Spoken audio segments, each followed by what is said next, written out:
سکون قلب ملتا ہے۔ الحمدللہ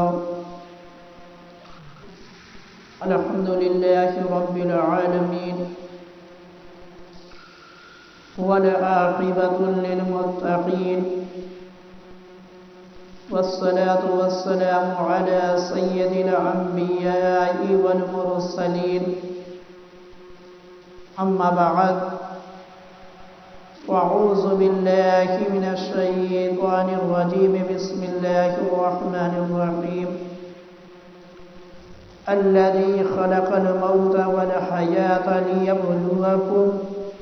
أيكم أحسن عملا صدق الله العظيم والحمد لله رب العالمين۔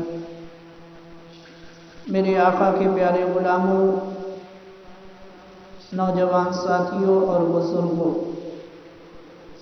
السلام علیکم ورحمۃ اللہ تعالی وبرکاتہ۔ آئیے ایک مرتبہ جھوم جھوم کر درود شریف کا نذرانہ عقیدت پیش کریں، پڑھیں بابا سے بلند اللہم صلی علی سیدنا صفینا مولانا محمد مبارک وسلم صلو علیہ صلاۃ والسلام علیک یا رسول اللہ صلی اللہ تعالی علیہ وآلہ وسلم۔ حالات حاضرہ کے تعلق سے چند اشعار جو ہے سماعت کریں۔ نظر آتی ہے گلشن میں ہوا ناسازگار اپنی، نظر آتی ہے گلشن میں ہوا ناسازگار اپنی، گلے باغ خلیلی بھیج دے باد بہار اپنی، باد بہار اپنی۔ اٹھ اے امت کے والی، اٹھ اے امت کے والی، کفر دھمکاتا ہے مسلم کو، اٹھ اے امت کے والی، کفر دھمکاتا ہے مسلم کو، علی کو بھیج دے آ جائیں لے کر ذوالفقار اپنی، علی کو بھیج دے آ جائیں لے کر ذوالفقار اپنی۔ طریق مصطفیٰ کو چھوڑنا ہے وجہ بربادی، طریق مصطفیٰ کو چھوڑنا ہے وجہ بربادی، اسی سے قوم دنیا میں ہوئی بے اقتدار اپنی، اسی سے قوم دنیا میں ہوئی بے اقتدار اپنی۔ ہمیں کرنی ہے شہنشاہ بطحہ کی رضا جوئی، ہمیں کرنی ہے شہنشاہ بطحہ کی رضا جوئی، وہ اپنے ہو گئے تو رحمت پروردگار اپنی، وہ اپنے ہو گئے تو رحمت پروردگار اپنی۔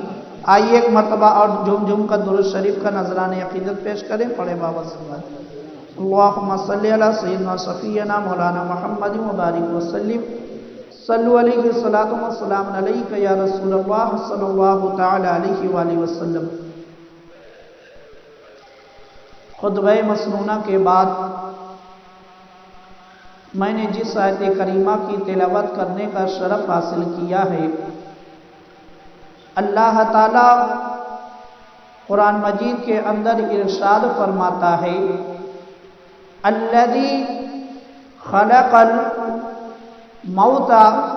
والحیات لیبلوکم ایکم احسن عملا۔ اس آیت کریمہ کے اندر جو ہے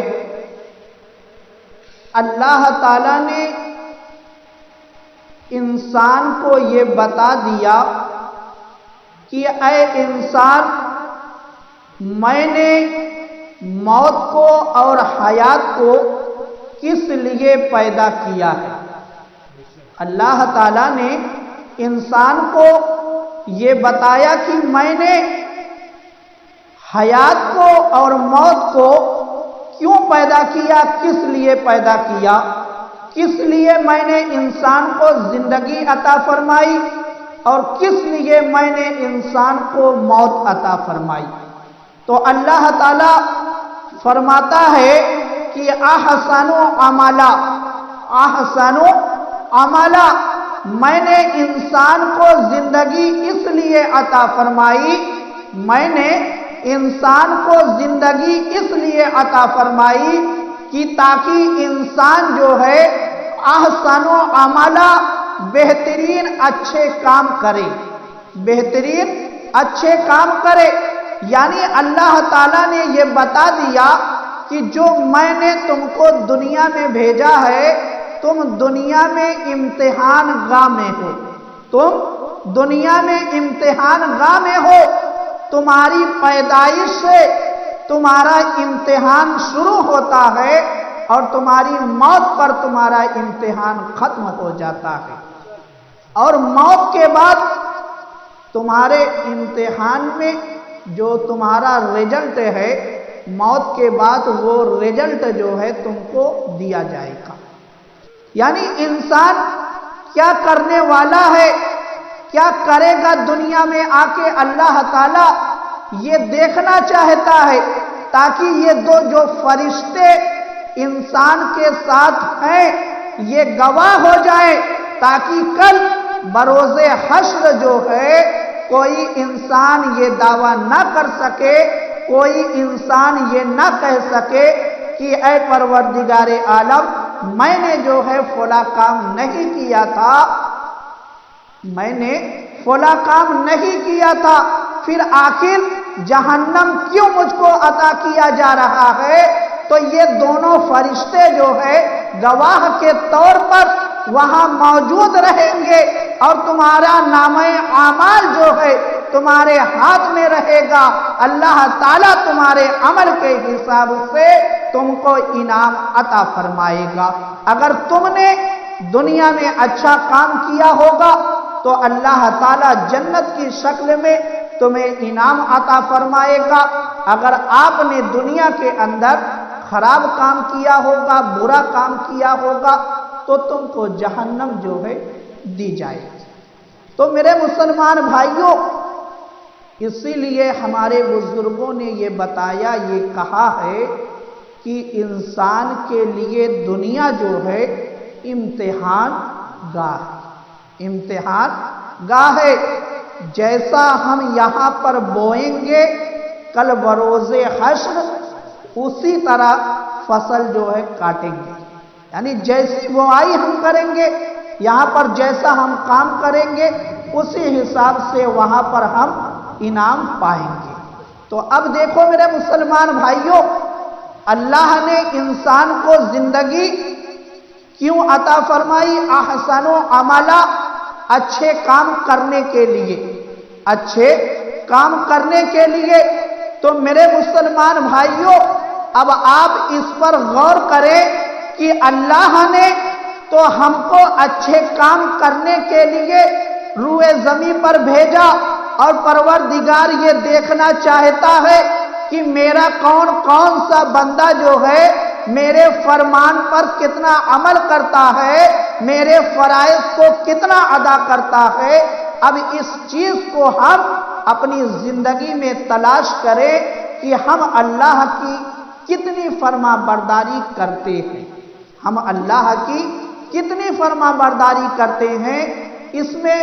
جو ہے ہم اور آپ کو اپنی زندگی کا مطالعہ کرنا ہے، اپنی زندگی کو پڑھنا ہے، اپنی زندگی کو جمع کرنا ہے، اپنے تمام کاموں کو جمع کر کے ہم خود فیصلہ کریں کہ آج ہم کس راستے پر جا رہے ہیں، ہم کس راستے پر جا رہے ہیں۔ تو اب دیکھو میرے مسلمان بھائیوں، جب انسان دنیا میں آتا ہے، جب انسان دنیا میں آتا ہے اور آنے کے بعد جو ہے اس کی زندگی کے ایک ایک دن جو ہے وہ کم ہونے لگتے ہیں۔ کیوں؟ کیونکہ زندگی کے جو ایام ہیں وہ مقرر ہیں، وہ مقرر ہیں، اور موت جو ہے وہ برحق ہے، موت برحق ہے۔ یعنی انسان کو ایک دن جو ہے موت کا مزہ چکھنا ہے۔ اب اسی کے درمیان میں ہم کو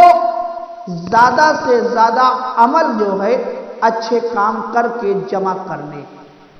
تو میرے مسلمان بھائیوں، جب ہم اچھا کام کر کے قبر میں جائیں گے تو وہی قبر جو ہے ہمارے لیے جنت کی کیاریوں میں سے ایک کیاری بن جائے. کیونکہ میرے آقا نے فرمایا کہ جنت جو ہے قبر جو ہے جنت کی کیاریوں میں سے ایک کیاری ہے یا جہنم کے گڈھوں میں سے ایک گڈھا ہے. جنت کی کیاری یا تو بنے گی قبر یا تو جہنم کا ایک گڈھا بن جائے گی. تو میرے مسلمان بھائیوں، یہ ہمارے اعمال پر جو ہے ڈیپینڈ کرتا ہے کہ ہم کیسا عمل جو ہے اپنے ساتھ لے کر جا رہے ہیں. مگر میرے مسلمان بھائیوں، آج نماز سے مسلمان دور، اچھے کام سے مسلمان دور، اور جتنے غلط کام ہیں ان میں سب سے زیادہ مسلمان کی تعداد پائی جاتی ہے. ان میں مسلمان کی تعداد جو ہے سب سے زیادہ پائی جاتی ہے. یہی وجہ ہے کہ آج دنیا میں مسلمان نام پر ہم مارے جا رہے ہیں. مسلمان نام پر مارے جا رہے ہیں. غور کرنا میرے مسلمان بھائیوں کہ ہم دنیا میں زمین کے اوپر ہیں تو مسلمان نام کی وجہ سے مارے جا رہے ہیں، اور کہیں قبر میں جائیں نہ مسلمان ہونے کی وجہ سے مارے جائیں. ایسا ہو سکتا ہے کہ ہم دنیا میں آج مسلمان نام ہمارا ہے، ہم مسلمان اپنے آپ کو کہلواتے ہیں، اس وجہ سے ہم کو دشمنان اسلام مار رہے ہیں، کاٹ رہے ہیں. مسلمان نام ہونے پر ظلم و ستم کے پہاڑ توڑ رہے ہیں. مگر جب ہم قبر میں جائیں تو کہیں ایسا نہ ہو کہ فرشتے ہم اور آپ کو اس لیے مارے کہ تو مسلمان ہی نہیں، تو مسلمان ہی نہیں ہے. تو میرے مسلمان بھائیوں، ابھی ہمارے پاس وقت ہے، توبہ کا دروازہ کھلا ہے کہ ہم توبہ کر کے اسلامی تعلیمات پر عمل کرنے والے بن جائیں، اسلامی تعلیمات پر عمل کرنے والے بن جائے. مگر اب انسان کو جو ہے قبر کا خوف نہیں رہا، انسان کو قبر کا خوف نہیں رہا. اگر انسان کے دماغ میں سب سے زیادہ چلنے والی کوئی چیز ہے تو وہ رقم ہے. یعنی انسان یہ چاہتا ہے کہ میں کتنی زیادہ رقم جو ہے اپنے پاس جمع کر لوں، اپنے پاس جمع کر لوں. مگر میرے مسلمان بھائیوں، یہی رقم جس کو تم نے دن اور رات محنت کر کے جمع کی ہے، اسی رقم سے فائدہ جو ہے کوئی اور اٹھائے گا، کوئی اور اٹھائے گا اسی رقم سے فائدہ، اور حساب جو ہے تم کو دینا پڑے گا، حساب تم کو دینا پڑے گا. اور جیسے ہی تمہاری آنکھ بند ہوگی 2 سے 4 دن گزرے گا، وہی تمہاری اولاد تم کو بھول جائے گی، وہی تمہاری بیوی دوسرا نکاح کرتی ہوئی نظر آئے گی، وہی تمہارے گھر والے جو ہے تم کو بھول چکے ہوں گے. زیادہ سے زیادہ 4 دن گزرے گا. معلوم ہے میرے مسلمان بھائیوں، ایک مرتبہ جو ہے حضرت علی رضی اللہ تعالی عنہ ایک قبرستان سے گزرے. آپ نے قبرستان کے اندر جو ہے جو قبریں تھیں، آپ نے قبر والوں کو مخاطب کیا کہ اے قبر والوں، اپنا اپنا حال بتاؤ. حضرت علی نے قبر والوں سے یہ سوال کیا کہ اے قبر والوں، اپنا اپنا حال بتاؤ. تو قبر سے آواز آئی، اے علی، پہلے تم ہمارے گھر والوں کا حال بتاؤ. تو اب دیکھو میرے مسلمان بھائیوں، حضرت علی نے قبر والوں سے سوال کیا اور قبر والوں نے حضرت علی سے سوال کیا. تو میرے مسلمان بھائیوں، حضرت علی نے کہا کہ اے میرے مردے بھائیوں سنو، اے قبر والوں سنو، تم کن کے بارے میں جاننا چاہتے ہو؟ معلوم ہے تم کو ادھر تمہاری آنکھ بند ہوئی، ادھر تمہاری آنکھ بند ہوئی، ادھر تمہاری جو جائیداد تھی تمہارے بیٹوں نے آپس میں بانٹ لیا۔ حضرت علی بتاتے ہیں قبر والوں سے کہ تمہارے گھر والے جو تھے تمہاری موت کے بعد، تمہارے انتقال کے بعد تمہاری جائیداد کو تمہارے گھر والوں نے بانٹ لیا، تمہاری بیویوں نے جو ہے دوسرا نکاح کر لیا، تمہاری اولاد جو ہے وہ تم کو بھول چکی ہے۔ جب حضرت علی نے یہ بتایا قبر والوں کو تو قبر والوں نے کہا کہ اے علی اب ہمارا حال سنو، اے علی اب ہمارا حال سنو، تم نے تو دنیا والوں کا حال بتا دیا، ہمارے گھر والوں کا حال بتا دیا، اب ہمارا حال سنو کہ ہم جو قبر میں جب آئے تھے کیسے تھے، اب ہم کیسے ہیں؟ تو قبر والے کہتے ہیں اے علی وہ زلف، وہ بال جن کو ہم دن بھر میں 5 مرتبہ جھاڑا کرتے تھے، سوارا کرتے تھے، وہ ہمارے بڑے بڑے بال جو ہے وہ جھڑ چکے ہیں۔ اے علی وہ آنکھ جس میں ہم سرما وغیرہ لگا کر اترا کر چلتے تھے کہ ہماری آنکھ جو ہے بہت ہی خوبصورت ہے، اے علی وہ ہماری آنکھ جو ہے بہہ چکی ہے، وہ ہماری آنکھ بہہ چکی ہے۔ اے علی جب ہم دنیا کے اوپر تھے تو عمدہ لباس پہن کر اترا کر چلتے تھے، اے علی ہمارا کفن جو ہے وہ پھٹ چکا ہے، مٹی میں گل چکا ہے، اے علی جس جسم پر، جس طاقت پر ہم دنیا کے اندر ناز کرتے تھے اس جسم کو کیڑوں نے کھانا شروع کر دیا، اس جسم کو کیڑوں نے کھانا شروع کر دیا ہے۔ اے علی جس سینے پر ہم ناز کرتے تھے کہ ہم بہت ہی عمدہ، بہت ہی اچھی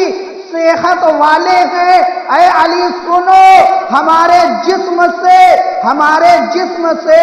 گوشت جو ہے اس کو کیڑوں نے کھا کھا کر بالکل ختم کر دیا ہے، اے علی ہمارا پیٹ جو ہے وہ پھٹ چکا ہے، اے علی ہماری جو کیفیت ہے وہ بیان نہیں ہوتی۔ تو میرے مسلمان بھائیوں معلوم ہے قبر کے اندر کیا ہوتا ہے؟ جب ہم قبر کے اندر جاتے ہیں تو ہمارے بال بھی جھڑ جاتے ہیں، ہماری آنکھ بھی بہہ جاتی ہے، ہماری طاقت بھی ختم ہو جاتی ہے اور ہمارے جسم کو کیڑے مکوڑے جو ہے وہ کھا جاتے ہیں اور اوپر سے اگر ہمارا عمل جو ہے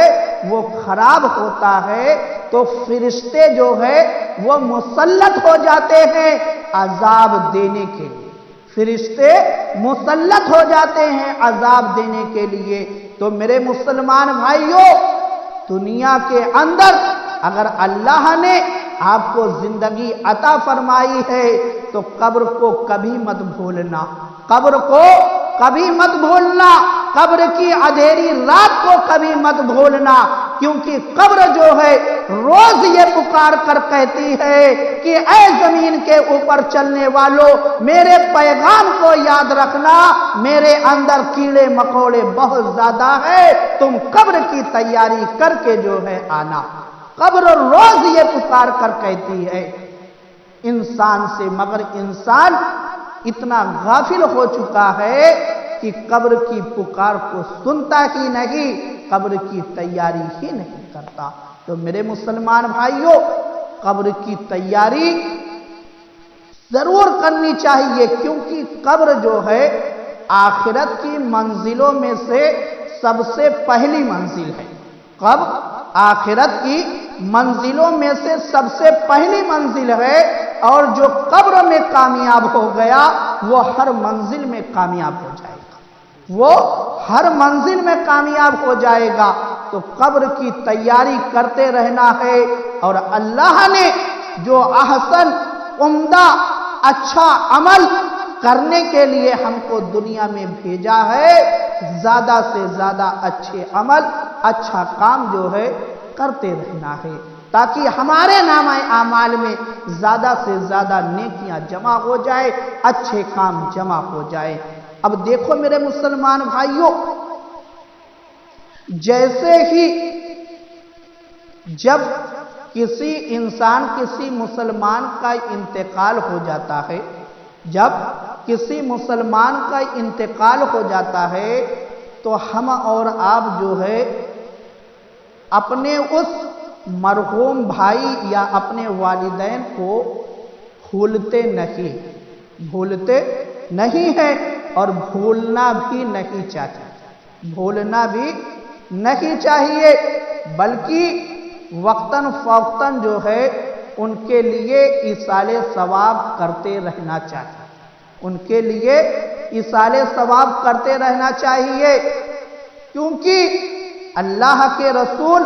ہم سب کے آقا سرکار دو عالم صلی اللہ تعالی علیہ وآلہ وسلم نے ارشاد فرمایا ہے کہ میری امت جو ہے، میری امت مرحومہ ہے، میری امت مرحومہ ہے، یعنی مرحوم ہے، اور مرحوم اس کو کہا جاتا ہے کہ جس کے اوپر اللہ کی رحمت ہوتی ہے، مرحوم اس کو کہا جاتا ہے جس کے اوپر اللہ کی رحمت ہوتی ہے۔ اب یہیں پر ایک مسئلہ سن لے، مسئلہ یہ ہے جیسے یہ مرحوم کا لفظ جو ہے ہم کافر کے لیے استعمال نہیں کر سکتے، مرحوم کا لفظ کافر کے لیے ہم استعمال نہیں کر سکتے، کیونکہ اللہ کی رحمت جو ہے ایمان والوں پر ہے، مسلمانوں پر ہے، کافروں پر اللہ کی رحمت نہیں ہے، اس لیے جو ہے ہم کافر کے ساتھ، یعنی جب کافر کا نام لیں گے تو مرحوم یا مرحومہ کا لفظ نہیں استعمال کریں گے، اور جب اپنے کسی مسلمان بھائی کا نام لیں گے تو اس کے ساتھ جو ہے مرحوم اور مرحومہ کا لفظ جو ہے استعمال کریں گے۔ یہ مسئلہ ہے، اس کو جو ہے ذہن میں رکھنا، کیونکہ بہت مرتبہ ایسا ہوتا ہے کہ لوگ غفلت میں جو ہے یا ناعلمی کی وجہ سے اس لفظ کو استعمال کر دیتے ہیں۔ شریعت نے اس چیز سے روکا، شریعت نے اس چیز سے جو ہے روکا ہے کہ مرحوم اور مرحومہ کا لفظ جو ہے صرف مسلمان کے لیے استعمال کیا جائے۔ اب دیکھو میرے مسلمان بھائیوں، میرے آقا نے فرمایا کہ میری امت مرحوم ہے، یعنی اس کے اوپر اللہ کی رحمت ہے، تو میرے آقا فرماتے ہیں کہ میرا امتی جو ہے جب قبر میں جائے گا، میرا امتی جب قبر میں جائے گا تو گناہوں کے ساتھ جائے گا، مگر جب کل بروز حشر جو ہے اپنی قبر سے اٹھے گا تو اس کے تمام گناہ جو ہے اس کے اعمال سے نکل چکے ہوں گے، یعنی اس کے تمام گناہ جو ہے وہ دھل چکے ہوں گے۔ تو صحابہ اکرام نے پوچھا کہ یا رسول اللہ، آخر ایسا کیسے ہوگا کہ جب انسان مر جائے گا تو نہ وہ توبہ کر سکتا ہے، نہ نیک عمل کر سکتا ہے، نہ عبادت کر سکتا ہے، آخر ہوگا ایسا کیوں، کس طریقے سے ہوگا؟ تو میرے آقا نے فرمایا کہ اے میرے غلاموں، اے میرے جانثار ساتھیوں، سنو، ایسا اس لیے ہوگا کیونکہ ایک مسلمان جو ہے وہ دوسرے مسلمان کے لیے دعائے مغفرت کرے گا، ایک مسلمان دوسرے مسلمان کے لیے دعائے مغفرت کرے گا تو اللہ تعالیٰ جو ہے اس کے حق میں اس کی دعائے مغفرت کو قبول کر لے گا، اور اس بندے جو بندہ قبر میں ہے جس کے لیے دعائے مغفرت کی گئی ہے، اللہ تعالیٰ اس کی تمام گناہوں کو معاف کر دے گا، اللہ تعالیٰ اس کی تمام گناہوں کو معاف کر دے گا۔ اس لیے میرے مسلمان بھائیوں، ہمیشہ مومنین کے لیے جو ہے اپنے والدین کے لیے، اپنے بھائی بہن کے لیے دعائے مغفرت ضرور کرتے رہنا چاہیے، دعائے مغفرت ضرور کرتے رہنا چاہیے۔ اب دیکھو میرے مسلمان بھائیوں، اب یہ دعائے مغفرت ایصال ثواب کی ایک شکل ہے۔ جب ہم ایصال ثواب کرتے ہیں تو اس میں بھی دعائے مغفرت ہی کرتے ہیں، ثواب پہنچاتے ہیں اور دعائے مغفرت کرتے ہیں، اور دعائے مغفرت کرتے ہیں، یہ بھی ایصال ثواب کی ایک شکل ہے۔ تو اب دیکھو میرے مسلمان بھائیوں، اب بہت سے لوگ ایسے ہیں کہ جو ایصال ثواب نہیں کر پاتے ہیں، یعنی جس کو ہم اور آپ اپنی زبان میں فاتحہ بولتے ہیں، جس کو ہم اور آپ اپنی زبان میں فاتحہ بولتے ہیں۔ اب بہت سے لوگ ایسے ہیں فاتحہ نہیں کر پاتے، اور آج کی جو نئی نسل ہے وہ سیکھنا بھی نہیں چاہتی، آج کی نئی نسل سیکھنا بھی نہیں چاہتی۔ تو میرے مسلمان بھائیوں، ہم کیسے یہ امید رکھیں کہ ہمارے جانے کے بعد جو ہے ہماری اولاد جو ہے ہمارے لیے دعائیں مغفرت کرے گی؟ ہم یہ کیسے امید کر لیں؟ کیونکہ جب ہماری نئی نسل جو ہے اس چیز کو سیکھنا ہی نہیں چاہتی، تو میں ایک بہت ہی آسان نسخہ آپ کو دے رہا ہوں ایصال ثواب کرنے کا۔ ایصال ثواب کرنے کا وہ نسخہ یہ ہے کہ امام غزالی علیہ الرحمہ جو ہے اپنی کتاب میں لکھتے ہیں کہ ایک عورت جو ہے حضرت حسن بصری رضی اللہ تعالی عنہ کے دربار میں آئی، اور آنے کے بعد اس عورت نے کہا کہ میری ایک جوان بیٹی تھی جس کا انتقال ہو گیا ہے، اور انتقال ہوئے جو ہے زمانہ گزر چکا ہے، دن گزر چکا ہے، کئی دن گزر چکا ہے، میں اب یہ دیکھنا چاہتی ہوں کہ میری وہ جوان بیٹی جو ہے وہ کس حال میں ہے، یعنی میں خواب کے ذریعے سے اپنی اس بیٹی کو دیکھنا چاہتی ہوں کہ وہ کس حال میں ہے۔ تو حضرت حسن بصری رضی اللہ تعالی عنہ نے جو ہے ایک عمل دیا،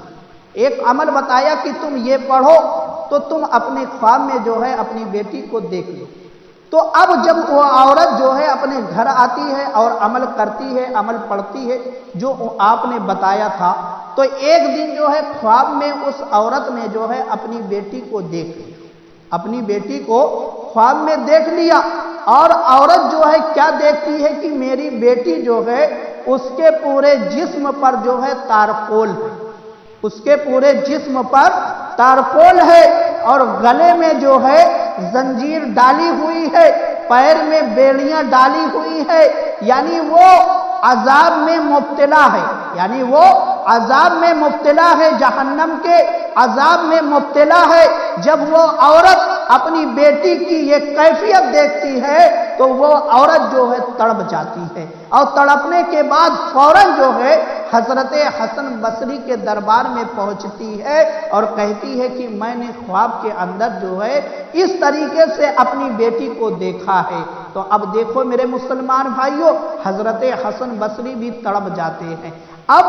کچھ دن پھر گزرتا ہے تو حضرت حسن بصری خواب دیکھتے ہیں، تو خواب کے اندر کیا دیکھتے ہیں کہ ایک لڑکی ہے جو جنت میں ٹہل رہی ہے، اور اس کے سر پر جو ہے ایک تاج سجایا گیا ہے، ایک تاج سجایا گیا ہے۔ تو اس لڑکی نے حضرت حسن بصری کو مخاطب کیا اور کہا کہ اے حسن بصری،